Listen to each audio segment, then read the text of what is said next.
Very special edition of State of the Nation.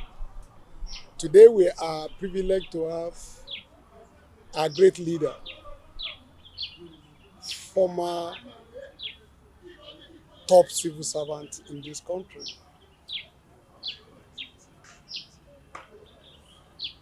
former minister, Kabiyesi Olu Falae. You are a seasoned economist. You are one of the respected voices when it comes to economy. What will you say of the state of economy of Nigeria today? Well, for me to answer that question comprehensively will take several hours. But I'll just say in summary the following. One, that the economy, to put it mildly, is in crisis. Unemployment, Nigeria has become the unemployment capital of the world. The proportion of total population that is unemployed is almost 25%. Two, the federal government itself has declared itself bankrupt. You are bankrupt when you cannot meet your financial commitments. And when that happens, your creditors or bankers will approach the courts, obtain court permission to proceed against the borrower, seize his properties and sell them to cover what he has borrowed. The government itself has started to sell its own assets to cover what is owing. So that is the pragmatic definition of bankruptcy. You begin to sell assets to fund consumption. So the federal government has started to do that. So it's not me declaring them bankrupt. It is there in the action that says this government is bankrupt. The Minister of Finance said recently, in the last few days, that 65% of revenue is now being used to service debt. Meaning that she has only 35% for paying the salaries of all federal officers, the civilian population, the civilian service, the military, immigration, customs, and subventions to all the federal universities, polytechnics, maintenance of the infrastructure, the roads, the hospitals, and then servicing of our embassies abroad. Now, 35% can surely not take care of all those needs. So what that says is that this government is bankrupt. And so to fill the gap between income and expenditure, they say they will sell their assets, like Tafawa Balewa Square in Lagos, like NNMPC, and several other assets. When you begin to sell your assets to fund current consumption, you are bankrupt. So the economy is bankrupt. The exchange rate is gone through the ceiling. I hear it's now about 765 naira to the dollar. When Buhari was campaigning to become president, he said he will make 1 naira equal to $1. 1 naira equal to $1. Today it's 765 naira to the dollar. So you can see that the economy is upside down. There's unemployment, there's hyperinflation, there's huge budget deficit, there's capital consumption. And so where do we go from here? To even run the government on a day-to-day basis has become a problem. Now, the governor of Central Bank Yes. said they want to redesign our currencies. Yes. Is that the way to go? I think, in my opinion, it's a very, very wrong thing to do at this time. You know, this is the political season. The campaigns are on. And I've seen politicians buy a lot of dollars to fund their campaign and to fund the election. So that is already putting tremendous pressure on the naira, already leading to further devaluation of the naira. Then on top of that, the central bank has chosen this time to redesign the currency. What that means is this. When the new currency is issued, you are expected to bring your old currency in exchange for the new one. Now, those who are hoarding billions of naira at home through illicit sources, cannot bring them out and take them to the banks. What they would do would be to take the money out and start buying dollars to replace the naira that they've hoarded in the house. So this puts additional pressure on naira. The political pressure plus this currency design pressure. If we're not careful, it will be 1,000 naira to the dollar in the next 2-3 months. Sir, That is the crisis we are facing. And that exposes most of our people to economic pressure. Because if you're earning 30,000 a month and the inflation rate is 50%, your effective salary is 15,000. How do you survive? And when that happens to most people in Nigeria, we're in trouble. Instability will come. now, as it is, Yes. I remember you were on the field 1999 Yes. to be the president of this country. Yes. Now, looking back from 1999 to date, Yes. how do you rate our democracy? Well, in a formal sense, yes, it has been successful so far in the sense that we have not had unelected government since then. That is, if you ignore the quality of the elections. No soldiers ruled us since 1999. So in that sense, we remain democratic. But if you look at the quality of the elections, I remember when Yaradua was elected president, he himself said the election that brought him to office was substandard and that it did not meet the canons of good elections in democratic society. He himself condemned the election that brought him to office. So, but since then, money has become the major determinant of election outcomes.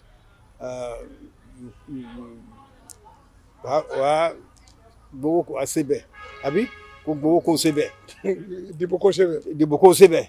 So direct purchasing of votes is a denial of democracy, completely contrary to the will and the wishes of the people. Now, So poverty has devalued our democracy. now looking back then Yes. and now projecting to the future, Yes. Afenifere gathered in Ibadan 2017, September 17. Yes. They had a resolution. They wanted a restructured country. Yes. You are aware some people are agitating for Yoruba nation. Yes.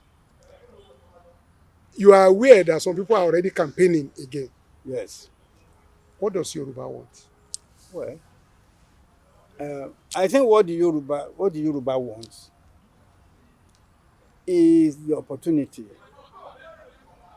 for us to be ourselves, to have the opportunity to pursue our own priorities in accordance with our desires as a people. We don't want to deprive other people of their rights. At the same time, we don't want anybody to deprive us of our rights. We want self-determination and the opportunity to be ourselves and operate on our own. Now, whether you get that through restructuring or through Yoruba Nation, it's a matter of choice and approach. But what I would recommend, because there are large parts of the country that have a misgiving about restructuring. They perceive it as a change from the status quo to a new system that will affect their interests negatively. That's what they believe. But those of us who believe restructuring is a sine qua non cannot give up. So the democratic answer, which is what is adopted in all democratic countries, to have a referendum, a structured referendum. Those who want restructuring vote yes. Those who don't want it vote no. And the results should be analyzed zone by zone, state by state. Those who want the structured arrangement can then stay together as a country. Those who don't want it can also group together as a country so they can continue to live under the present arrangement. While those who want restructuring can come together, it may lead to two Nigerias. Balkanization. If that is what it takes for us to avoid civil war or to avoid being perpetually subjugated, so be it. After all, if you look at Europe, for many years, the, the Balkans, Central Europe, were held together by people like Tito in Yugoslavia. But when Tito died, lesser men took over the control of the country, and there was agitation for self-determination.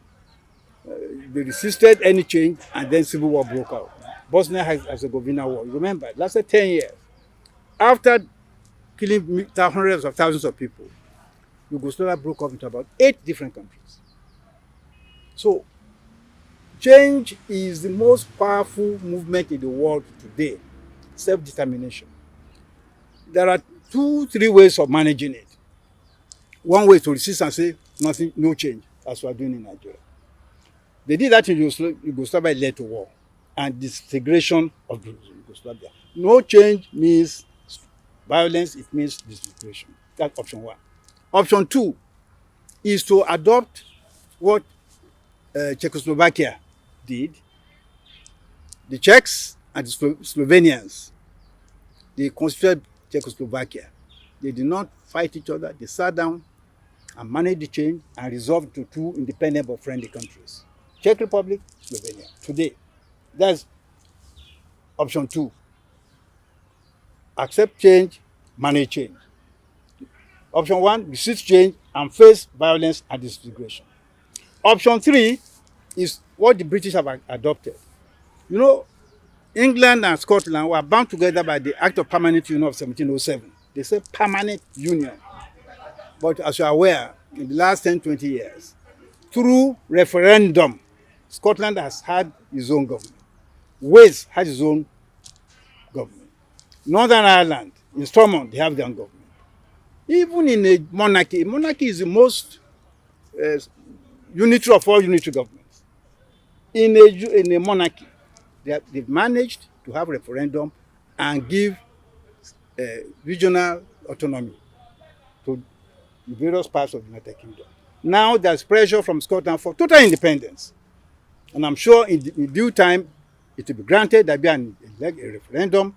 And if the majority votes for independence, Scotland will become independent. That is the democratic way of resolving it.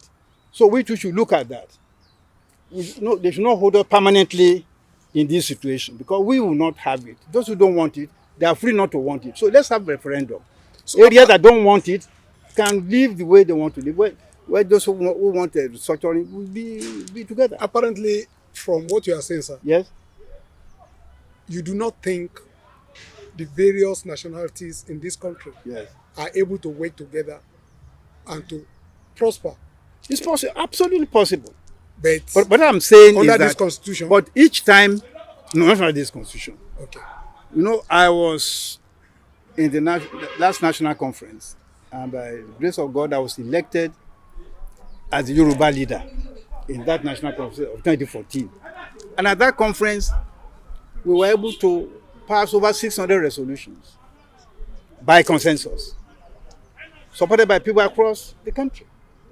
And when you put those decisions together, you have a restructured Nigeria. In fact, there's a draft constitution based on those decisions. As we were taking those decisions, there was a team of lawyers drafting a constitution based on those decisions. And before we left the conference, we all approved that draft constitution as part of our recommendation to Nigeria. If Nigeria wants a restructured country today, it already has a working document. Now, so, but if there are people say they don't want it, then let's have a referendum. That's exactly where I was driving at. Yes. At that conference, yes, you were the leader. Yes. Of the Yoruba delegates. All the 6 states and Kora and Kogi. Good. Yes. And as at that time, yes, your conclusion, yes, was that we need a new constitution. Definitely. And we drafted a new constitution. And you drafted a new constitution. Yes, and I have a copy. Some people, given your experience, some yes, people have been saying Yoruba have never really had anything to benefit from what they call independence. In fact, people call it entrapment of Yoruba destiny. When they just oppose what was happening during the days of Awolowo, yes, up to 1959-60, yes, that Yoruba didn't fear any good. What's your opinion? Yes, because of the constitutional arrangement. Okay.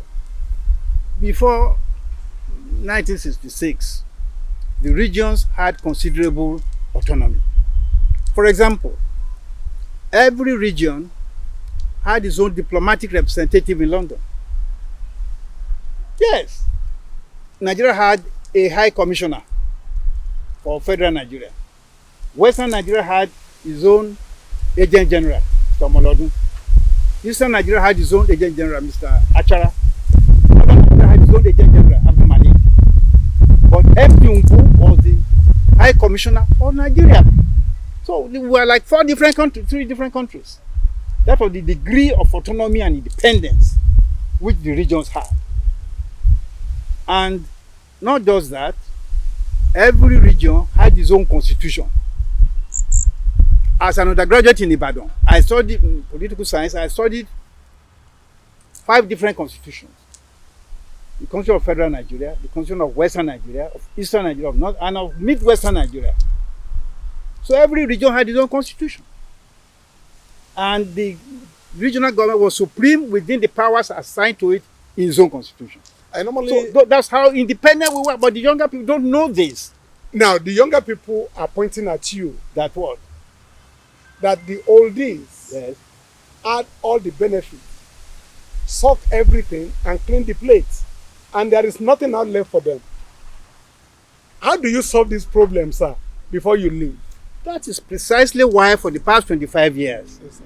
we have been in the forefront of the agitation to give back to the Yoruba people and to other regional groups that so wish an adequate degree of self-determination to enable us develop our own area at our own pace in accordance with our own priorities. That has been denied to us by this constitution. For example, the regional government had about to levy all kinds of taxes, which is no longer can do. We all go to Abuja, but the pittance we get. The old arrangement, any revenue that occurred in your territory, you got 50% of it, whether it's VAT or custom duty, whatever. But they've taken that away. You get 5%, 3%. That is why we say this arrangement is not acceptable. That's why we're fighting it through restructuring to give back to us the opportunity to develop our area, so that the younger people can have,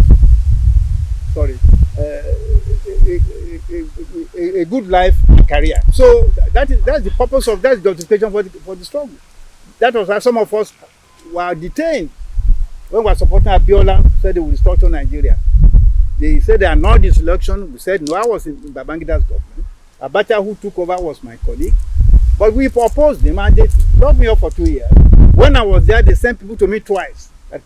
They were not happy to lock me up. I was their friend. I was a good man. I served Nigeria well. But why should I join ADECO? And I said I joined ADECO because it was the right thing to do. But the thing is, something is happening now. You have Tinubu, Yes. you have Obi, Yes. you have Atiku, Yes. and others. Yes. Where do you think Yoruba should go? Well, we are very broad-minded and intelligent people. The Yoruba should vote for whoever they think has the best program for addressing our problems. And the person who has demonstrated in the past that he had the capacity to implement whatever program he throws on. But Afenifere of Adebanjo endorsed Obi. Well, that's Afenifere of Adebanjo. Is it Afenifere of Adebanjo or Adebanjo? I don't know, because let me tell you, since Chief Adebanjo became acting leader, I have not attended. So I don't know what has been discussed and decided and what represents Adebanjo's personal view. That is my position. But my own position is that it cannot be right that the ethnic origin of a candidate is so determinant of why you should vote for him. That you should be an Igbo or Yoruba. No. If it's Yoruba, he cannot solve the problems we are facing, I will not vote for him. If Tinubu cannot solve the problems, I will not vote for him. That if somebody else can solve the problem, because let's face it, you are elected to make Nigeria safe, to make Nigeria prosper. Look, Many of my grandchildren are foreigners that are living abroad. When I go, I have nothing left. I'm not happy about that. I've served Nigeria all my life. Because of the circumstances prevailing here, my grandchildren are. So therefore, if from that point, your personal interest, I want Nigeria to change. I want a competent person to address. We are facing existential problems. You cannot travel. Yoruba is facing The whole nation is facing existential problems. Insecurity. Travel from here to a war. Before you are a victim of that. I was a victim. Even on my farm, for 4 days I was in the bush. I was macheted. You can see the scars on my body by little boys who are all Fulani herdsmen. And as I was saying before, when I was a child of 14, I was traveling to Lagos from here to attend school, go to college in Lagos by myself. No kidnapper, no problem, no nothing. It was free. But now at 77, I was kidnapped right here on my farm. That summarizes the problem of Nigeria. So we must move away from that. We cannot move away from that if we don't restructure Nigeria. This structure has failed for 62 years.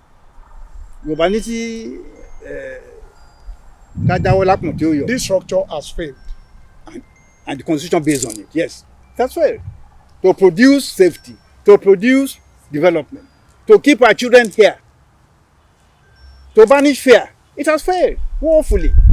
To cling on to it is unreasonable. It's yes, unfair. we are campaigning. Yes. Those who are campaigning will tell you that the way to change the thing is to take over the system. That is when you can change it. That you are not likely to succeed by banging the door from outside. You won't succeed in changing it. Let me get inside, then I will change it. That's the promise that they give.